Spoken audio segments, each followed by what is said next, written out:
We're on to game 7. Some of the best words in sports. Toronto Raptors, Boston Celtics, Friday night, 9 p.m. tip. So everyone get your coffee ready. I'm Sierra Goodwill here with Jimmy Toscano, Josue Pavon, and Bobby Manning. Obviously, we know how game 6 went down. Epic double overtime, heartbreaking for the Celtics. If they want to bounce back, as they probably should, as they're the more talented team in this series and advance to the Eastern Conference Finals, what is the key to a Celtics victory? Jimmy, let's start with you. Key to a Celtics victory for me starts with the most important player on the Celtics, in my opinion, Kemba Walker, getting the boys going early, getting himself going early too. 0 for 3 to start the first half of game 6, never got himself in a rhythm, took some shots on the defensive end from Kyle Lowry constantly. I'd like to see him going. I'd like to see him get not only himself going, but you need to get Jason Tatum going. We're waiting for that Tatum game. I know we all are. Jaylen Brown's doing everything he can. He's holding up his end of the bargain, but I think it's on Kemba and Jason Tatum to sort of, rise to the top here, get these guys going, and get out to an early lead so that you're not focused so much on this third quarter troubles that you've been running into. Yeah, I totally agree that you got to win this game early. Game 5, we saw them string all those stops together, take that 20-point lead and just run with it so that the second half didn't even matter. I think you're going to need a similar situation because we haven't seen the Celtics close a win per se in tight fashion. Sure. Game 2, Toronto stepped out of bounds with 30 seconds left. They didn't need to get that last stop. So game 6, they come close. Toronto had their screw-ups in the clutch. We saw Norman Powell's awful set 10 to overtime. But the Celtics had more lapses in those situations. Toronto got the better of them there, just like they did in game 3. So if this comes down the wire, I'm concerned for the Celtics because the Raptors just seem to string together better sets, timelier sets, and punch back consistently if this is going to be a close game. Tighten up the bench a little bit too. No Robert Williams in game 7. They've tried it. It's worked. It hasn't worked. But keep things tight just like Toronto has. Yeah, see, for me, I think it's all about the second half.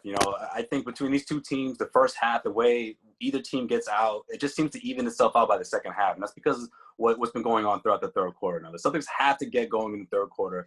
I would say limit Toronto's three-point shooting and get back to that transition defense that we saw in game 5. That's really what it boils down to in second half execution. Offensively, I'm not worried about these guys. I'm not worried about Tatum. I'm not worried about Brown. A little concerned about Kemba. I just think Kemba can give you points in doses, but he needs to be more consistent and more efficient in this one. I want to see at least 17 attempts. Second half, Kemba, I don't care if he only takes 3 or 4 in the first half. Again, it's all about that second half. And again, get back to that transition defense that we saw before this Raptors team evened up the series at 3 games apiece. Man, I still can't believe we're here playing the game. Really. Game 7, 3-3. That's it. That's all I got.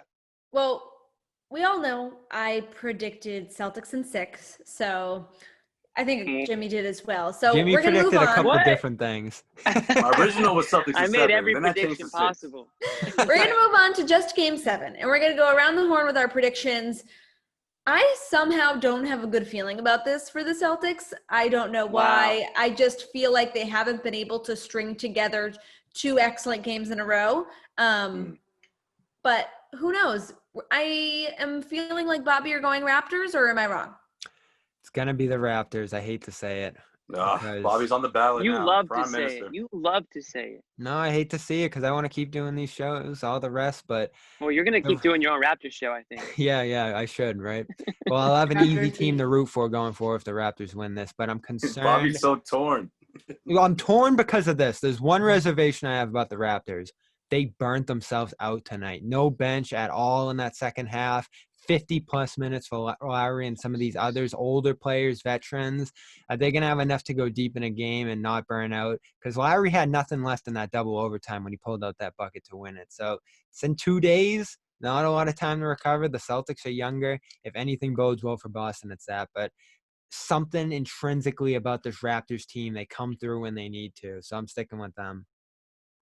I'm going Celtics down to the wire. I think Celtics are going to separate themselves, I don't know, towards the end, whether it's like a 4-point or 5-point lead, some sort of something to that effect. And with 1 minute left to go, I don't think it will be like a nail biter and like a game winner situation, but I just think the Celtics offense prevails in that fourth quarter. That's my prediction.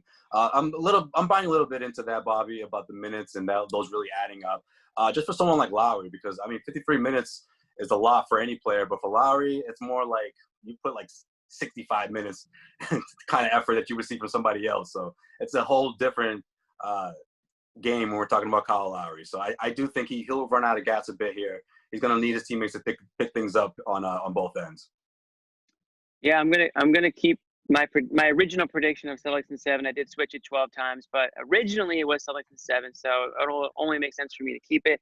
And based on what I've seen so far, yes, we are in a game 7. It's been back and forth. Both teams have put up some real stinkers, but I still think that the Celtics are a more talented team, and when they're playing their good basketball or great basketball, I think it's slightly better than the Raptors. And I think if you can expect both teams to just give everything they have in game 7, I know this is the biggest game for a lot of these Celtics players.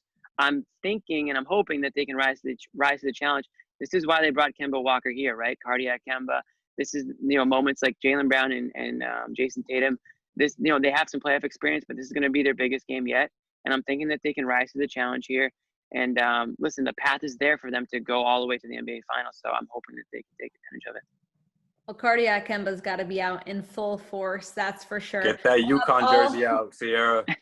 I know all about it. I've said it a million times. We got to see it on Friday night. That's it. And we'll have all your Celtics coverage of that game on our website at clnsmedia.com, on our Twitter at Celtics CLNS, and on our YouTube at Celtics All Access.